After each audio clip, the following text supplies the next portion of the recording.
গাড়ি ব্যবহার করেন, বাইক ব্যবহার করেন এবং ব্যবহার করে বিক্রিও করেন, আবার নতুন গাড়ি কেনেন, নতুন বাইক কেনেন। তবে আপনাদের বন্ধুরা একটা কথা বলে দিই, গাড়ি বা বাইক বিক্রি করার আগে প্রচণ্ড সাবধান। পারলে বিক্রি করার পর নামটা অবশ্যই ট্রান্সফার করে নেবেন, কারণ নাম ট্রান্সফার না করলে কিন্তু আপনি বিপদে পড়তে পারেন। আমার সঙ্গে এরকম একটা ঘটনা ঘটে গেছে, আপনাদের ঘটনাটা অবশ্যই বলবো।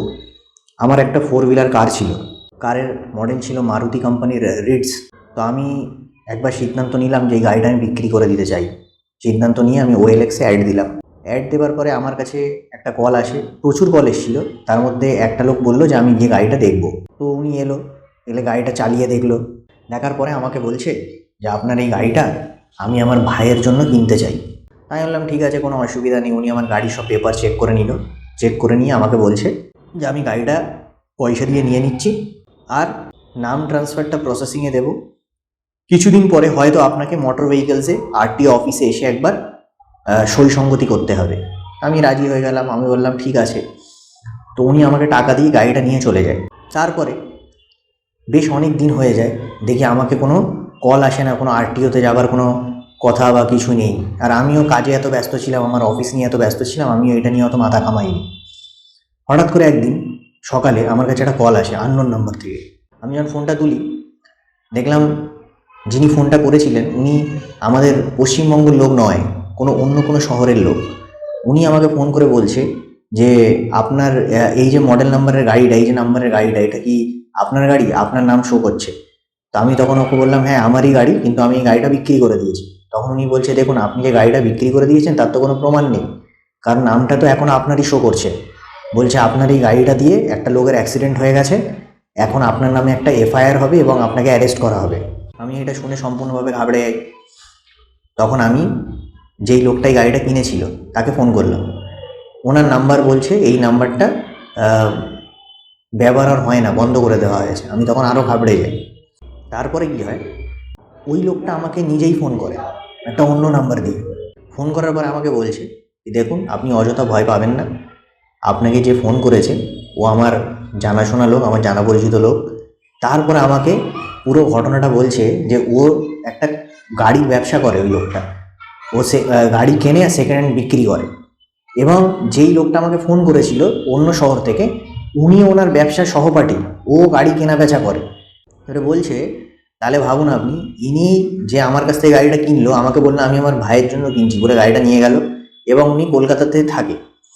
এবারে কখন গাড়িটা কলকাতা থেকে অন্য শহরে পাচার হয়ে গেল আমি জানি না, এবং গাড়িটা কিন্তু এখন আমার নামেই রয়েছে।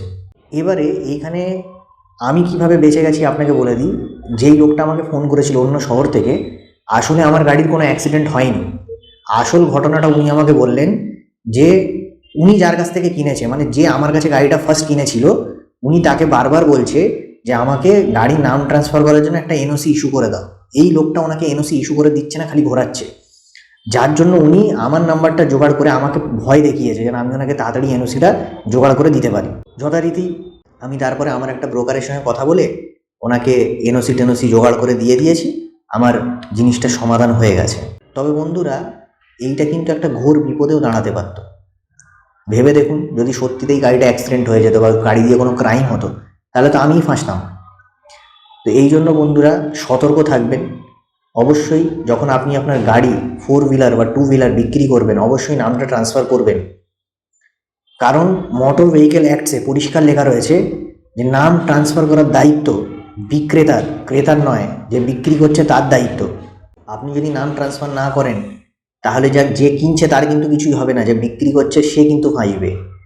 তো যখন আপনি বিক্রি করছেন, ইনিশিয়ালি তার আধার কার্ড, প্যান কার্ড এগুলো নিন, তার মোবাইল নাম্বার নিন ইনিশিয়ালি, কিন্তু অবশ্যই চেষ্টা করবেন নাম ট্রান্সফারটা প্রসেসিংয়ে দেবার এবং নামটাকে ট্রান্সফার করে নেবেন। নামটা ট্রান্সফার করে নিলে কি হবে, ভবিষ্যতে ওই গাড়ির সাথে আপনার আর কোনো লেনদেন থাকবে না। সে গাড়ি নিয়ে ক্রাইম করুক, সে গাড়ি নিয়ে কিছুই করুক, আপনার নাম আসবে না ওতে। কিন্তু যদি আপনি নাম ট্রান্সফার না করেন, তাহলে কিন্তু পুলিশ মোটর ভেহিকেলস থেকে আপনার নাম পাবে, আপনার অ্যাড্রেস পাবে, তো সে আপনাকেই বিরক্ত করবে। দয়া করে আমার এই ভিডিওটা শেয়ার করবেন, তাহলে যে এই বিষয়টা জানে না সে যেন এই বিষয়টা জানতে পারে এবং ভবিষ্যতে সতর্ক থাকতে পারে। যদি আপনার এই ভিডিওটি ভালো লেগে থাকে, একটা লাইক দেবেন, পারলে চ্যানেলটাকে সাবস্ক্রাইব করবেন, তাহলে আরও আপনাদের জন্য বেশি ইনফরমেটিভ ভিডিও আনবো। আর আপনার যদি কোনো বক্তব্য থাকে, আপনার সঙ্গে যদি এরকম কোনো ঘটনা হয়ে থাকে বা আপনার যদি কোনো জানাশোনা এরকম ঘটনা থাকে, তাহলে অবশ্যই আমাদের সঙ্গে কমেন্টে শেয়ার করবেন। ধন্যবাদ ভিডিওটা দেখার জন্য।